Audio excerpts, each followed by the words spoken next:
Hey guys, okay, so I'm gonna try to do this quickly because it's been like the third time I've tried to record it.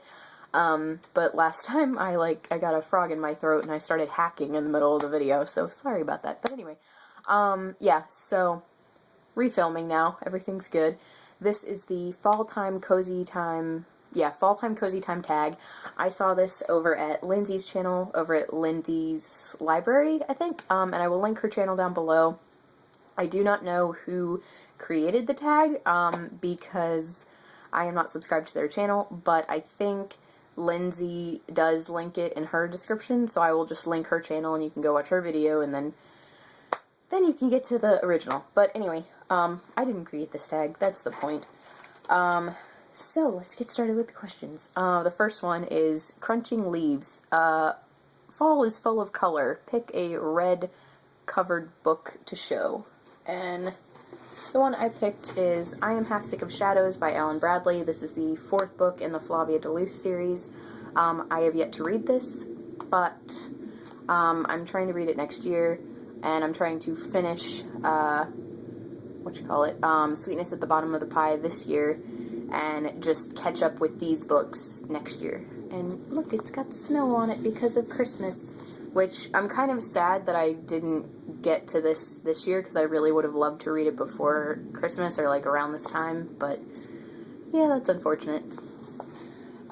Next up, Cozy Sweater. What is a book that gives you the warm fuzzies? Stardust by Neil Gaiman, because it's just, okay, his writing gives me the warm fuzzies. Like, it's not even, I love the romance in this, because I love, Yvain and, Tristan, but his writing is just, his writing gives me the warm fuzzies all the time. I think I explained to you guys that after I read Ocean at the End of the Lane, it seriously felt like I was, like it was storming outside and Neil Gaiman just wrapped me in a warm blanket with his words. That is how I feel about all of his, just his writing in general. He is amazing, and that is why he is my favorite. So yes, this one, read it. Next up, Stormy Days. It is a stormy day. What books do you like to read on stormy days?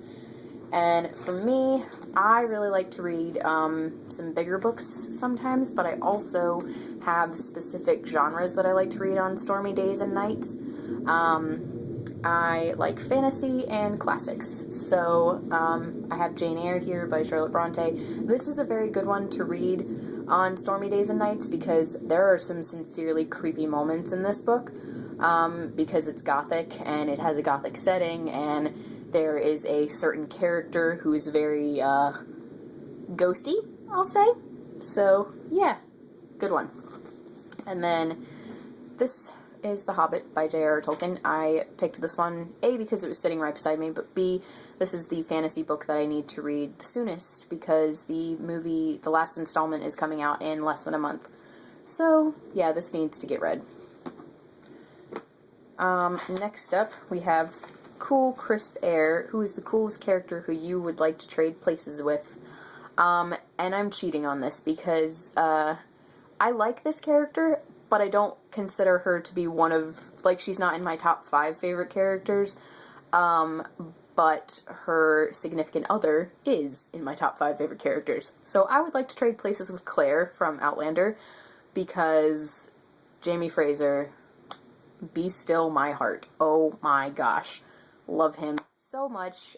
He's been on, like, one of the top in my literary crush list for, I think I was 15 the first time I read that book. So yeah, he's been high on my list for a very long time.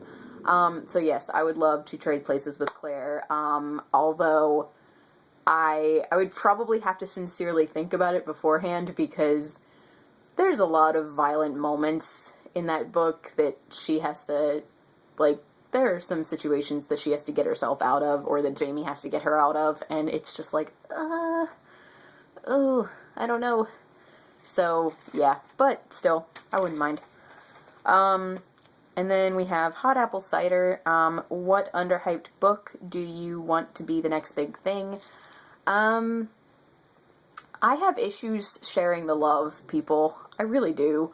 when it comes to books. I don't mind, if I love a book that hasn't been hyped up, I don't mind, like, sharing it with my friends, but I have issues trying to get a whole lot of people to read it, because when a book becomes overhyped, I then feel like people read it just because it's popular and not because they actually care about what it's about or the characters and, you know, stuff like that. So I have problems encouraging underhyped books for people. But anyway, the one that I picked for this one is A Subtle Beauty by Anne M. Hunter. This is a Beauty and the Beast retelling, or adaptation, if you will, and it was really good. I got it as an ebook because I really wanted to read a bunch of Beauty and the Beast retellings, and I didn't want to pay for the physical copies, so I got a bunch of them on Kindle, and this one was the first good one that I'd read in a while. It has some really interesting twists in it, and I feel like some of them I can tell you, because one is that the Beast is a griffin, which I think is really cool, because I've always considered the griffin to be a beautiful beast, so to speak. So I thought that that was a really interesting choice, and again, that's not really a spoiler, because you find out within the first few pages of the book, and I think it may even be on the back summary. I don't know, because I don't have the physical book. And also, another thing that I find really interesting is, he is actually very good-natured. The reason, I don't want to spoil the reason he becomes a beast, but, yeah. But anyway, I really like the Beast's character in this, and also, Beauty has some issues of her own. I really liked it that in this, they didn't make the character of Beauty perfect, because then their love wasn't really, like, one-sided. Like, it was like, they are helping each other, sort of. So yeah, I like that book, and I thought it was a very good adaptation, and if you are a Beauty and the Beast fan and have not read it, I would highly recommend. Next up is, Coats, Scarves, and Mittens. Cover Up. What is the most embarrassing book cover that you have that you do not want to show in public? Any of my romance books. They are all, not all of them are terrible, but a few of them have some bare-chested men on them, and I'm even embarrassed that they're on my bookshelf, so, I kind of, they're at the very top shelf, and they are, like, this bookcase is double stacked, and so I have all of my embarrassing romance covers in the back of the top shelf. So yeah, they're kind of, I don't take them out in public. Next up is Pumpkin Spice and Everything Nice, and I think this is actually the last question, but it's, what are your favorite fall time food and drinks? And for me, any kind of soup. I love, my mom always makes soup during the winter. She makes, fall and winter, she makes vegetable soup, vegetable beef soup, lentil soup, just all different kinds of soups, and also chili. I'm getting ready to have chili for lunch.